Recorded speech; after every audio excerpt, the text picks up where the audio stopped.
Alright, so kind of the last thing we're going to talk about are what we commonly refer to as biologically important molecules. Your book refers to them as organic molecules, and it all pertains essentially to human nutrition. So essentially, we'll go through, give a basic overview of these. Not too much since we just recently finished them, right? So, the first one we started talking about were carbohydrates. Right, we have carbohydrates. Carbohydrates. Now, each one of these organic molecules is comprised of a monomer, in this case, monosaccharide, right? Meaning single sugar, and polymer. And we find this is a similar relationship for each one of these molecules, right? So we have monomers and polymers. In this case, we have polysaccharides, many sugars, right? And there are lots of different versions in between. Remember, when you first eat something, let's say you eat something that's carbohydrate, what happens, let's say, I don't know, this is going to be bad, right? Because I can't draw things, so this is you eating something, right? When we break something down, when we eat it, it starts to break down in our stomach via this process that we call hydrolysis. And essentially we break these complex molecules down into monomers.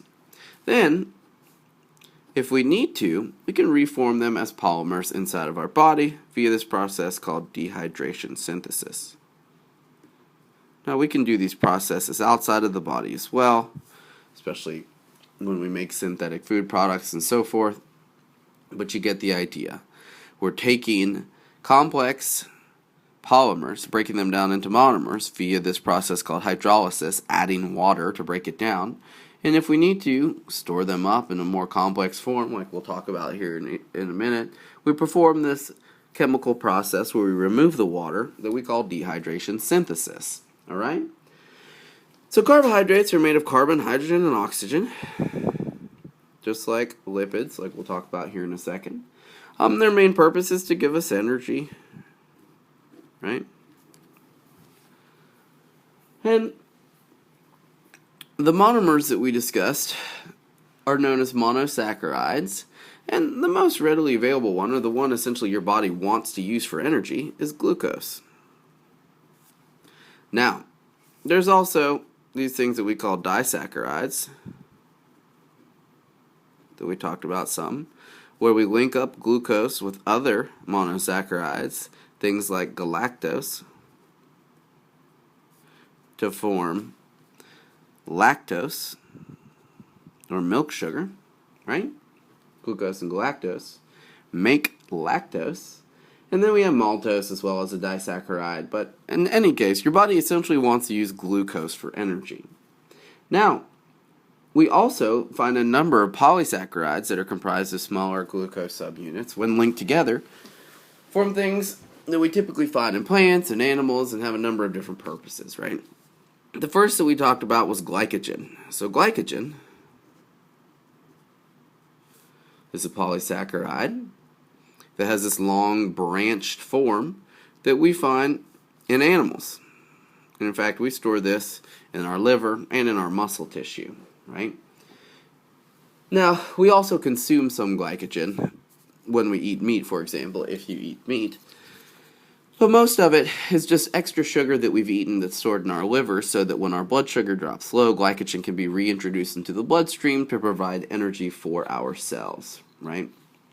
Now, we also talked about starch. So starch is just a bunch of glucose molecules linked together as well, right? Starch we find in plants. Starch we find in plants. And this is the primary storage or fuel source of energy in plants. We can go and eat it, right? Animals can go and eat starch, but plants also use it, if you can remember, to perform cellular respiration when they need additional energy, right? It's kind of like their glycogen. It's their stored up fuel source for short-term energy storage, right? Long-term energy storage is lipids in animals or fats, right? Now, plants also have another polysaccharide known as cellulose, and that's what makes up the cell wall of plants. and actually provides us with fiber, which is essentially just an indigestible thing for us that we use to clean out our intestines, right? It's just the cell wall in plants. We also talked about one last really unique example of polysaccharides, and that's chitin. Chitin forms a cell wall of fungi, right? Draw a mushroom rather than writing the word fungi out, because that's more fun, right? So we have a number of different polysaccharides. All of the complex are the polymers that form from simple monomers or monosaccharides in carbohydrates, right? We talked about all of these. And we can switch between these molecules. Someone had asked about glycogen in relation to water weight. Remember that glycogen is stored along with a bunch of water molecules, so that when you break it down, you also lose essentially what we call quote-unquote water weight as well, right? Now, next, we also discussed lipids, the most important of which, lipids, from a dietary standpoint, are fats, right? We also have those steroid hormones, sterols and phospholipids, that we find as a main component of the cell membrane. We also have waxes. But all of these are also made up of carbon, hydrogen, and oxygen. And they're just a little bit different structurally, right? We have the overall structure of a fat in our system essentially looks like that, right? We have these 3 fatty acid tails that we call triglycerides. Some of them are just single bonds between carbons and are saturated or completely full of hydrogen atoms. We call those saturated fats. And then some of them have these double bonds between them, which create these weird kinks in these fatty acid tails, which allow them to not stick so readily to the walls of your circulatory vessels, right? Now, these can be packaged in a number of ways, right? We also have cholesterol that we can either consume directly or is made in our liver. But the important fact is that we can package these fats inside of our body in 2 main ways, right? We can package them tightly as what we call healthy fats or healthy cholesterol, right? So we have unsaturated fats. If you have these multiple bonds, they're polyunsaturated. If we just have one, they're monounsaturated fats. But once they enter our body, they're packaged in 2 main ways. What we call high-density lipoproteins or low-density lipoproteins. These are bad, right? They stick to the walls of your circulatory vessels. These are good. And remember, we talked about how complex that mechanism actually is, right? This is just an oversimplification of the packaging of cholesterol in our body. And I think some people are confused, because I got an email about this today. What's the difference essentially between fats and cholesterol? Well, cholesterol is its own thing, right? Cholesterol is its own thing, but the cholesterol also serves as the packaging for fats, okay? You can consume the packaging for fats directly when you eat egg yolks, right? But most of the cholesterol that we need is made from saturated fat in our diet. In other words, we take these saturated fats and we package them in this way, right? Essentially wrapping them in this cholesterol coating, all right? That is a gross oversimplification, because we looked at the animations today of the way it really works, right? We have the saturated fats that permeate our circulatory vessels that are then removed by the high-density lipoproteins. But as a general overview, you get the idea. This is fat packaging, okay? So,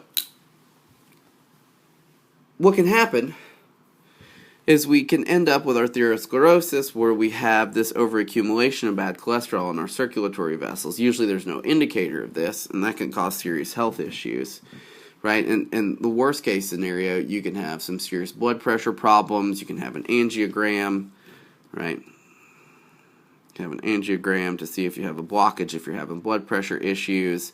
You can have an angioplasty if it's worse, right? If you have too much buildup inside of those coronary arteries. You can have a stent where you leave in that scaffolding to essentially open up the arterial flow around your heart. You can have coronary artery bypass grafting, where you reroute the blood in your heart because you can't inflate the balloon or you can't leave behind some scaffolding to restore flow. So essentially, how your body decides to package these fats and how much of them accumulate can be detrimental to your health because of that plaque buildup. We talked a lot about that today, so I'm not going to go into too much detail about that. It's just a good general overview of that stuff, right? Now, fats are comprised of fatty acids, but we also have proteins that are comprised of amino acids. Amino acids make proteins. And proteins have this hierarchical structure, right? You have these primary protein structure where we have these amino acids linked together. We have this secondary protein structure where we have these amino acids twist or fold into these sheets.